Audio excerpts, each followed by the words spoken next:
Welcome to Lakshmi shares. दोस्तों, UP PCS pre 2023 RO और BPSC का लगातार प्रैक्टिस सेट प्रारंभ है, जिसका यह 23वां प्रैक्टिस सेट है। इसका पीडीएफ आप हमारे टेलीग्राम चैनल से निःशुल्क प्राप्त कर सकते हैं, जिसका लिंक डिस्क्रिप्शन बॉक्स में दिया गया है। और इसका प्लेलिस्ट भी बना दिया गया है, जहां आप प्रैक्टिस सेट नंबर 1 से लेकर के अभी तक क्रमबद्ध तरीके से सॉल्व कर सकते हैं। और इस वीडियो में लास्ट में हम लोग पिछले टेस्ट सीरीज का रिवीजन भी करेंगे। तो चलिए आज का टेस्ट सीरीज सॉल्व करते हैं। देखिए, पहला क्वेश्चन है, निम्नलिखित में से किस क्षेत्र में प्रवाल भित्ति नहीं पाई जाती है? बताइए राइट आंसर क्या है।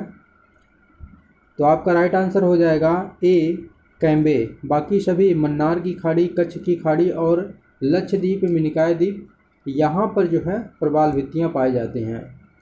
देखिए, भारत में प्रवाल भित्तियाँ कोरल रीफ, अंडमान निकोबार द्वीप समूह, मन्नार की खाड़ी, लक्षद्वीप, मालवन कहाँ है? महाराष्ट्र में है। कच्छ की खाड़ी, ये कच्छ की खाड़ी गुजरात में है। तो यहाँ सब जो है प्रवाल भित्तियाँ पाई जाती हैं। राइट, ये पूछा जाता है क्वेश्चन बार बार, इसको याद रखिएगा। देखिए, दूसरा क्वेश्चन है, निम्नलिखित भारतीय द्वीपों में से कौन सा द्वीप भारत और श्रीलंका के मध्य स्थित है? बताइए राइट आंसर क्या है। तो राइट आंसर हो जाएगा आपका सी रामेश्वरम।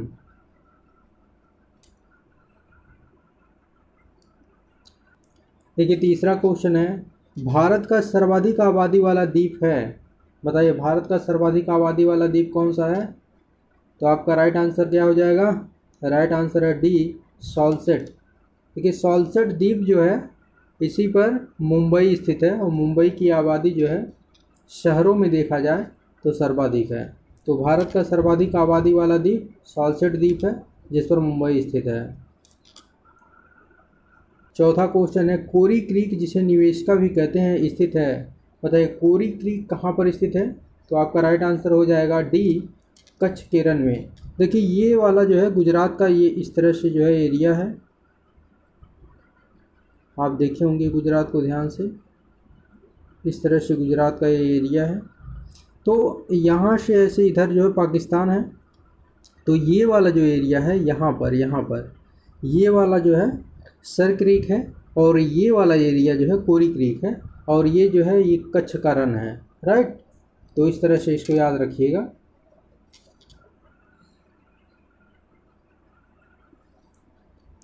देखिए, कोरी क्रीक एक ज्वारी क्रीक है जो कि कच्छ के रन में स्थित है। यह एक दलदली भूमि है जो भारत और पाकिस्तान के मध्य सीमा रेखा का निर्माण करती है, और भारत और पाकिस्तान के मध्य ही विवादित है। सर क्रीक अभी मैंने बताया, सर क्रीक जो है नॉर्थ में है और कोरी क्रीक साउथ में है। ये भी कच्छ के रन में ही स्थित है, और ये भी एक दलदली क्षेत्र है जो भारत और गुजरात के मध्य स्थित है। यह कच्छ और सिंध के बीच समुद्री सीमा के निर्धारण को लेकर के एक विवादित क्षेत्र है। फिलहाल इस क्षेत्र पर अभी भारत का कब्जा बरकरार है। चलिए नेक्स्ट क्वेश्चन देखते हैं। देखिए, पांचवा क्वेश्चन है, मानव द्वारा सर्वप्रथम प्रयुक्त अनाज था। बताइए मानव ने सर्वप्रथम किस अनाज का उपयोग प्रारंभ किया था? तो आपका राइट आंसर क्या हो जाएगा? बताइए राइट आंसर क्या है। राइट आंसर है सी जौ। देखिए, मानव ने सर्वप्रथम 8 खाद्यान्नों का उपभोग प्रारंभ किया था, और जिसमें से जो है जौ सर्वप्रथम था। सर्वप्रथम जो है खाद्यान्नों में जो उपभोग किया गया था जौ का किया गया था। उसके बाद गेहूं था, चावल, मक्का, बाजरा, सोरगम, राई और जई था। यदि वैश्विक दृष्टिकोण से देखा जाए तो सर्वप्रथम जौ का उपभोग किया गया था, उसके बाद जो है गेहूं का। राइट, चलिए नेक्स्ट क्वेश्चन देखते हैं। देखिए, क्वेश्चन नंबर 6 है, भारतीय उपमहाद्वीप में कृषि के प्राचीनतम साक्ष्य प्राप्त हुए हैं। बताइए राइट आंसर क्या हो जाएगा आपका। देखिए, ऑप्शन दिया है कोल्डियामा, लहुरा देव, मेहरगढ़, टोकवा। तो राइट आंसर बताइए। राइट आंसर है आपका बी लहुरा देव। लहुरा देव कहाँ है? उत्तर प्रदेश के संत कबीर नगर जिले में स्थित है। देखिए, नवीनतम खोज के आधार पर, ये अभी नवीन खोज किया गया है, जिसमें प्राचीनतम कृषि साक्ष्य वाला स्थान उत्तर प्रदेश के संत कबीर नगर जिले में स्थित लहुरा देव है। इससे पहले क्या था? इससे पहले जो है मेहरगढ़ था, जब लहुरा देव की खोज नहीं हुई थी। यदि ऑप्शन में लहुरा देव नहीं है तो आपका जो है प्राचीनतम कृषि साक्ष्य वाला स्थान क्या हो जाएगा? मेहरगढ़ हो जाएगा। राइट, मेहरगढ़ हो जाएगा। तो यदि जो है लहुरा देव ऑप्शन में है तो लहुरा देव होगा, अदरवाइज जो है मेहरगढ़ हो जाएगा।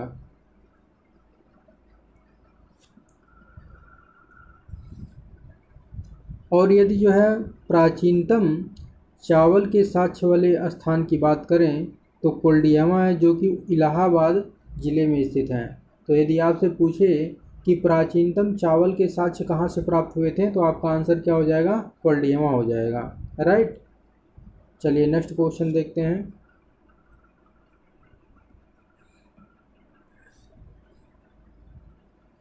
उस स्थान का नाम बताइए जहाँ से प्राचीनतम अस्थायी जीवन के प्रमाण मिले हैं।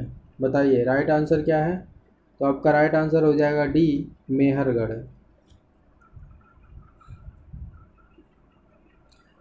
देखिए, प्राचीनतम अस्थायी जीवन के प्रमाण सर्वप्रथम बलूचिस्तान में स्थित कच्छी मैदान है मेहरगढ़, यहाँ से प्राप्त हुए हैं। 8वां प्रश्न है, पारिस्थितिकी तंत्र में तत्वों के चक्र को क्या कहा जाता है? बताइए राइट आंसर क्या हो जाएगा? राइट आंसर है बी, जैव भू रासायनिक चक्र। देखिए, पारिस्थितिकी तंत्र में अजैविक तत्वों के जैविक प्रावस्था में परिवर्तन तथा इन जैविक तत्वों के अजैविक रूप में पुनरागमन के प्रारूप को जैव भू रासायनिक चक्र कहा जाता है।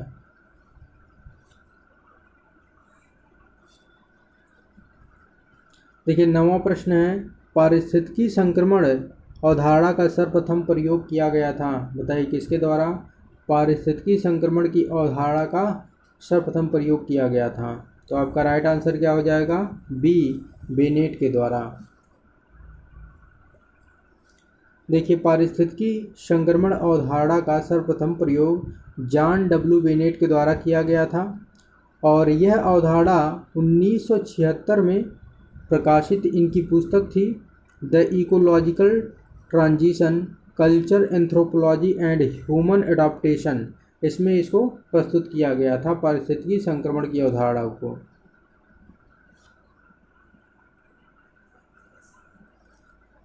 दसवां क्वेश्चन है, समुदायों का पूर्ण क्रम जो एक निश्चित स्थान पर बदलता है कहलाता है। बताइए राइट आंसर क्या हो जाएगा? राइट आंसर है बी, शीयर।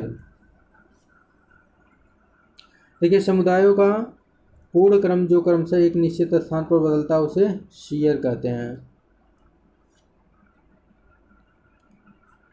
चलिए कल के टेस्ट सीरीज का रिवीजन कर लेते हैं। देखिए, पहला क्वेश्चन है, प्रथम आंग्ल मैसूर युद्ध जो कि 1767 से 69 में हुआ था में विजयी कौन हुआ था? बताइए राइट आंसर क्या है? तो राइट आंसर है बी, हैदर अली ने अंग्रेजों को पराजित किया था और मद्रास की संधि से यह युद्ध समाप्त हुआ था। मद्रास की संधि कब हुई थी? 1769 में हुई थी। देखिए, दूसरा क्वेश्चन है, इसमें देखना है कौन सा सुमेलित है, तो इसका राइट आंसर क्या हो जाएगा? बताइए कौन सा इसमें सुमेलित है? तो डी ऑप्शन जो है राइट है। देखिए, चतुर्थ आंग्ल मैसूर युद्ध जो 1799 में हुआ था, टीपू सुल्तान पराजित किया गया था और युद्ध के मध्य दिवंगत हुआ था और लॉर्ड वेलेस्ली उस समय गवर्नर जनरल था। चलिए नेक्स्ट क्वेश्चन देखते हैं, खाद्यान्नों की कृषि सर्वप्रथम प्रारंभ हुई थी। बताइए खाद्यान्नों की कृषि सर्वप्रथम किस काल में प्रारंभ हुई थी? तो आपका राइट आंसर क्या हो जाएगा? ए, नवपाषाण काल में, और मध्यपाषाण काल में पशुपालन प्रारंभ किया गया था। चौथा प्रश्न है, भारत में मानव का सर्वप्रथम साक्ष्य कहाँ मिलता है? बताइए राइट आंसर क्या है? तो राइट आंसर है डी, नर्मदा घाटी में। नर्मदा घाटी कहाँ पर है? मध्य प्रदेश में स्थित है। नेक्स्ट क्वेश्चन है, भारतीय संविधान का सर्वप्रथम प्रारूप तैयार किया गया था। बताइए भारतीय संविधान का सर्वप्रथम प्रारूप किसके द्वारा तैयार किया गया था? तो राइट आंसर हो जाएगा बी एन राव के द्वारा। छठवां क्वेश्चन है, भारत का संविधान पूर्ण रूप से तैयार हुआ था। बताइए भारत का संविधान पूर्ण रूप से कब तैयार हुआ था? तो आपका राइट आंसर है बी 26 नवंबर 1949 को भारत का संविधान अंगीकृत किया गया था और 26 जनवरी 1950 को पूर्ण रूप से लागू किया गया था। सातवां प्रश्न है, संविधान को 26 जनवरी के दिन लागू करने का निर्णय इसलिए लिया गया क्योंकि, बताइए राइट आंसर क्या है? इसका राइट आंसर है ए, कांग्रेस इस तिथि को 1930 में स्वतंत्रता दिवस के रूप में मनाया था और तब से लगातार स्वतंत्रता दिवस के रूप में मना रहा था। ठीक है, तो इस दिन को ऐतिहासिक 26 जनवरी को ऐतिहासिक बनाने के लिए यह कदम उठाया गया था। देखिए ये स्टेटमेंट वाला है क्वेश्चन। कथन ये है, मरुस्थलीय पौधे के जड़ तंत्र काफ़ी लंबे होते हैं। बताइए राइट है या रॉन्ग है? बिल्कुल राइट है। कारण है, मृदा का उच्च तापमान जड़ विकास को प्रोत्साहित करता है। बताइए राइट है या रॉन्ग है? यह रॉन्ग है, क्योंकि मृदा का उच्च तापमान जड़ के विकास को प्रोत्साहित नहीं करता है, बल्कि जल की खोज में जड़ का विकास होता है। जड़ जो है जल की खोज में मिट्टी में काफ़ी गहराई तक चला जाता है और इस तरह से जड़ का विकास होता है। तो आपका राइट आंसर क्या हो जाएगा? सी हो जाएगा। ए सही है परंतु आर गलत है। देखिए नौवां क्वेश्चन है, पौधे जो नमक युक्त मिट्टी में उगते हैं को कहते हैं। बताइए जो नमक युक्त मिट्टी में उगने वाले पौधे हैं उसको क्या कहा जाता है? तो आपका राइट आंसर हो जाएगा सी, हेलोफाइट। ये सब आप कल पढ़ चुके हैं, डिटेल में पढ़ना है तो कल का वीडियो देखिए। देखिए 10वां क्वेश्चन है, पीसा की झुकी हुई मीनार गिर नहीं जाती क्योंकि, बताइए राइट आंसर क्या हो जाएगा इसका? क्यों पीसा की झुकी हुई मीनार गिर नहीं रही है, आखिर क्या कारण है? तो इसका राइट आंसर हो जाएगा डी, गुरुत्व केंद्र से जाने वाली ऊर्ध्वाधर लाइन तल के अंदर रहती है।